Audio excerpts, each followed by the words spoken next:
செங்கல்பட்டு மாவட்டம் மதுராந்தகம் ரயில்வே மேம்பாலத்தில் இருசக்கர வாகனம் நேருக்கு நேர் மோதிய விபத்தில் 2 இளைஞர்கள் சம்பவ இடத்திலேயே உயிரிழந்தனர்.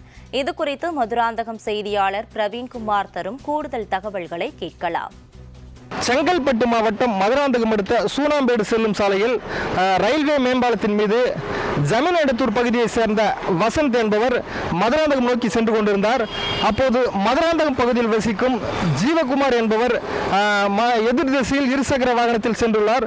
அப்போது 2 இருசக்கர வாகனங்களும் நேருக்கு நேர் மோதிக்கொண்ட விபத்தில் 2 இளைஞர்களும் தலையில் பலத்த காயமடைந்து சம்பவ இடத்திலே பலியாகினர். இந்த விபத்து குறித்து மதுராந்தகம் காவல்துறையினர் உடலை கைப்பற்றி உடல் கூறு ஆய்வுக்காக மதுராந்தகம் அரசு மருத்துவமனைக்கு அனுப்பி வைத்துள்ளனர். மேலும் 2 இருசக்கர வாகனத்தில் 2 இளைஞர்கள் பலியானது மதுராந்தகம் சுற்றுவட்டார பகுதியில் பெரும் பரபரப்பை ஏற்படுத்தியுள்ளது.